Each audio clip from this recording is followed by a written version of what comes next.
আমি একজন মধ্যবিত্ত পরিবারের মেয়ে, এটা আমার কোনো লজ্জা নেই। আমি এতে গর্ববোধ করি। আল্লাহ আমাকে যা দিয়েছেন শুকরিয়া। আমার বিয়ে হলো প্রায় 6 মাস হয়ে গেল। এক প্রকার আমার বিয়েটা লাভও বলতে পারেন, অ্যারেঞ্জও বলতে পারেন। দোনোটা মিলেই আমার বিয়েটা সম্পন্ন হয়েছে আলহামদুলিল্লাহ। কিন্তু আমার বাবার বাড়ি থেকে আমাকে কোনো ফার্নিচার দেওয়া হয়নি। আমার বাবার সামর্থ্য ছিলেন না যে তেমনও না। আমার বাবা দেননি কারণ বিয়ের পর দিন যখন আমার বোনেরা এসেছিল, আমারকে যে রুমটাতে থাকতে দেওয়া হয়েছিল রুমটা অনেক ছোট। সেই রুমটাতে ওই ফার্নিচারগুলো আটতো না। আমার আব্বু বলল, যখন ঘর বড় নেবে তখনই একবার আমার মেয়েকে ফার্নিচার দেব। সেই ভেবে আমার বাবাও আমাকে দেননি। কিন্তু সেসব কথা নিয়ে শ্বশুরবাড়িতে আমি অনেক কথা শুনেছি। সবাই আমাকে অনেক কথা শুনিয়েছে। শ্বশুর শাশুড়ি কখনো আমাকে সামনাসামনি বলেননি যে কেন এটা করোনি, কখনো বলেননি। কিন্তু আমার শাশুড়ি সবসময় বলতেন আমার বাবার বাড়িতে এমন ছিল অমন ছিল, আমাদেরকে এমন করে বিয়ে দিয়েছে, আমার মতো বউ আর কেউ আনতে পারে নাই। আমি বুঝতাম যে সেসব কথা আমাকে বলে, কিন্তু আমি কখনো কান দিতাম না। আমি ধৈর্য ধরে থাকতাম, যেহেতু আমার বাবা মা আমাকে দিতে পারে নাই, আমি ব্যর্থ। নিজেকে এভাবে বুঝ দিতাম। যখন মানুষরা আমাকে বলতো, কী রে তোমার শ্বশুর বাবার বাড়ি থেকে কিছু দেয় নাই, আমি চুপ করে শুনে থাকতাম। লজ্জা লাগতো আমার। ওরা বুঝতো যে আমার লজ্জা লাগতেছে, কিন্তু তারপরও ওরা আমাকে কথাগুলো শোনাইতো, ইচ্ছে করে শোনাইতো। কতগুলো মানুষরূপী পশু আছে না, ওরা পশুর চেয়ে কোনো অংশে কম ছিল না। কিন্তু কখনো আমি কাউকে কিচ্ছু বুঝতে দিইনি। এভাবেই অনেকগুলো দিন যেতে লাগলো। যতবারই আসতো একই মানুষ একই প্রশ্ন বারবার করার মানে কি? মানে আমাকে ছোট করা, জেনে শুনে আমাকে ছোট করা। তো সবসময় আল্লাহ তালাকে বলতাম, আল্লাহ ওদের সবাইকে হেদায়েত দান করুন। যারা আমার মনে কষ্ট দেয় বা আমি যাদেরকে কষ্ট দিই, আমার কারণে যদি কেউ কষ্ট পায় আমাকে মাফ করে দিন আল্লাহ। আর আমি যাদের কারণে কষ্ট পাই, আল্লাহ আপনি সকলকে হেদায়েত দান করুন। আল্লাহর কাছে সবসময় আমি এই দোয়াটা করতাম, এখনও করি। কিন্তু আমি যে মধ্যবিত্ত ফ্যামিলির মেয়ে, এটা তো আর আমার অপরাধ না। এভাবেই দিন চলতে লাগলো। দিনকে দিন কথা শুনতে শুনতে আমার আর ভালো লাগতেছিল না, অস্থির হয়ে গেছিলাম। আমার আব্বুকে বললাম, আব্বু যেমন আছে আমাকে তেমনই দাও, না থাকলে ওদেরগুলো থাকতে পারবে না, আমার কি হবে? আমি তো বলতে পারবো যে দিয়েছো। মুখ ফুটে একদিন সেটাই বলে ফেললাম বাবাকে। বাবা বলল, মা আমি তো চেষ্টা করছি, যখন সামর্থ্য ছিল তখন আমি যতটুকু করার ততটুকু করেছি, এখন তো আমি পারছি না, আমাকে কিছুদিন সময় দাও, আমি ঠিকই করে দেব। তো বাবাকে সে আশাতেই আমি রইলাম।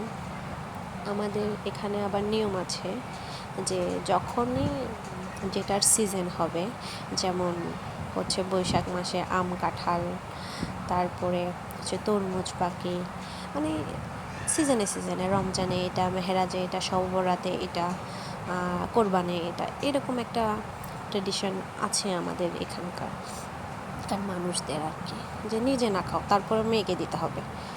তারপরও আমার বাবার যতটুকু সামর্থ্য ছিল আমার আব্বু আমাকে পাঠাতে লাগলো। কিন্তু ওটা তো আমার শ্বশুরবাড়ির মানুষদের হচ্ছিল না। ওরা বলল যে ওদের এতে হবে না, এটা দিয়ে লাভ কী, মানুষ দেখায় লাভ কী? আমার বাবা জিনিস দিচ্ছে, ওরা বলছে মানুষ দেখায় লাভ কী, এগুলো আমাদের আত্মীয় স্বজন বেশি হচ্ছে না, এগুলো দেওয়া আছে না দেওয়া ভালো। এমন কথা শুনে আমার আর সহ্য হয়নি। একবার দুইবার তিনবার চারবার হতেই লাগলো।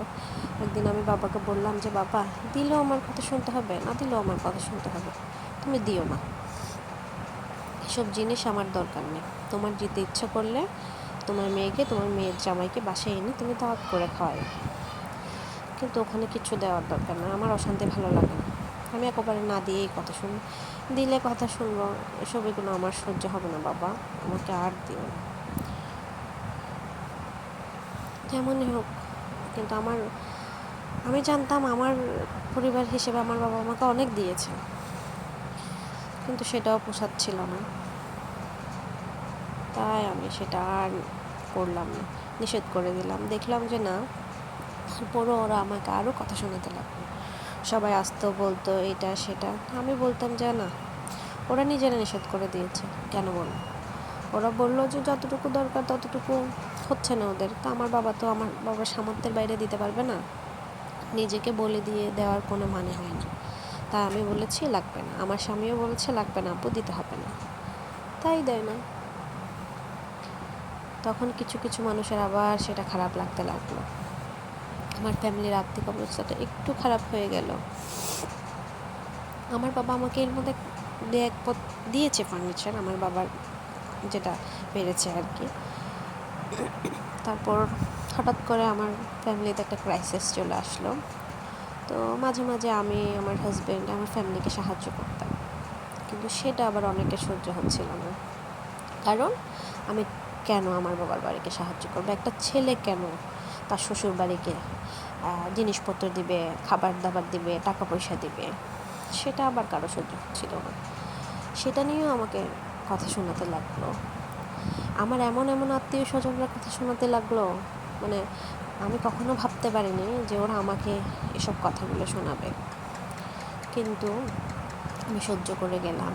আমার হাজব্যান্ড বললো সবারকে যে না থাক, আমার ওয়াইফ ভালো থাকলে ভালো, আমার শ্বশুরবাড়িতে কী হচ্ছে না হচ্ছে আমার সেসব নিয়ে মাথা ব্যথা নাই, তোমরাও সেসব নিয়ে মাথা ব্যথা করিও না।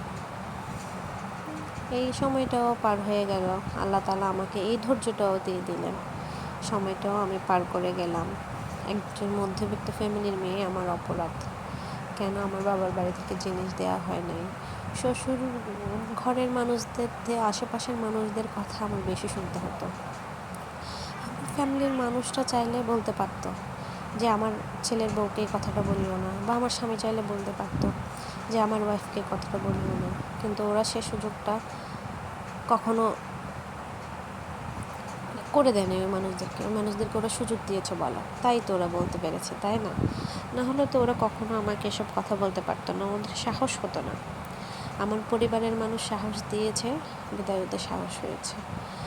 আমিও চুপচাপ সেসব জিনিসগুলো সহ্য করতে লাগলাম।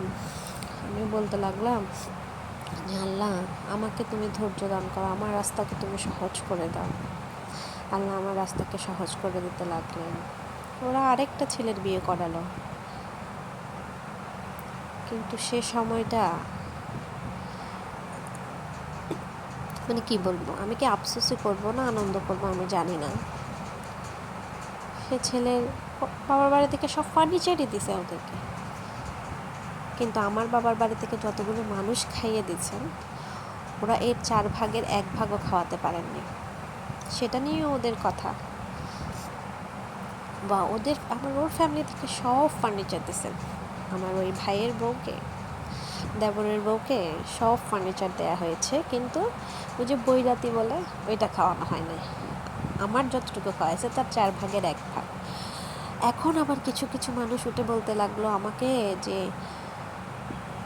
তোমার বড় ছেলের বউয়ের বাসায় আমাদেরকে এমন আপ্যায়ন করেছে, এত কিছু করেছে, এত সম্মান দিয়েছে, কিন্তু আমরা ছোটটার বেলায় তো এমন পাইনি।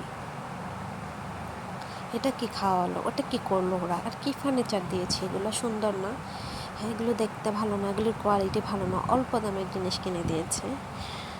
তো ভাবলাম যে মানুষ দেখো কিভাবে গিরগিটির মতো রং পাল্টায়, এত রং মানুষ কিভাবে পাল্টায়। যেসব মানুষগুলো আমাকে উঠতে বসতে খোঁটা দিত, কথা শোনাতো, আজকে আরেকটা বউ আসাতে তাকেও কথা শোনাচ্ছে।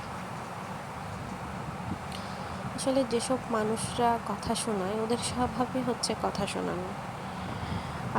আপনারা যদি ওদেরকে স্বর্ণ দিয়েও মোড়ায় রাখেন, ওরা কখনোই আপনার উপর সন্তুষ্ট হবে না, কখনোই সন্তুষ্ট হবে না।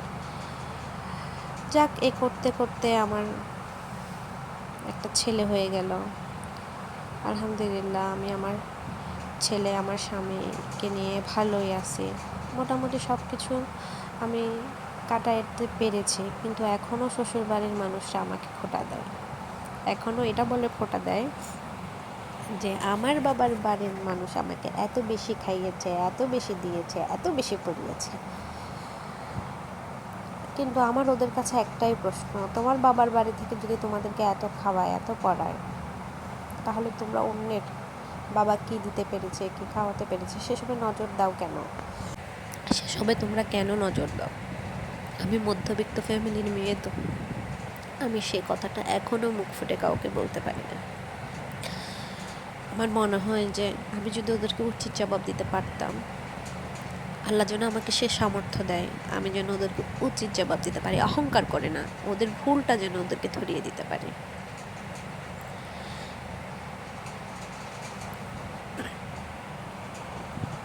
এই আশায় রাখছি আল্লাহর কাছে, এই ফরিয়াদি করছি, আল্লাহ যেন আমার দোয়া কবুল করেন।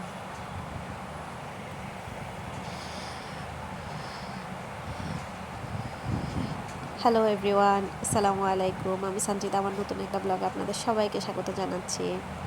কেমন আছেন আপনারা সবাই? আশা করছি ভালো আছেন। আল্লাহর অশেষ রহমতে আপনাদের সবার দোয়া আলহামদুলিল্লাহ আমিও ভালো আছি। আমি জানি যে গল্পটা আমাদের সবার সাথে অনেক পরিচিত। আমাদের হাজারো মধ্যবিত্ত ফ্যামিলির মেয়েদেরকে এসব টর্চার, এসব নির্যাতন সহ্য করতে হয়। আমরা সহ্য করি, আমরা এখনও সহ্য করি। আমি জানি না যে কার কেমন লাগবে, কিন্তু ভিডিওটার আরও কিছু অংশ ছিল যেগুলো আমি বলতে চাইনি। বললে হয়তো ভিডিওটা আরও বেশি বড় হয়ে যেত। ইনশাল্লাহ এই ভিডিওটার আরও কিছু অংশ আমি আপনাদের সাথে নেক্সটে আবার শেয়ার করব, যদি সম্ভব হয় আর কি। আল্লাহ হাফেজ, আসসালামু আলাইকুম।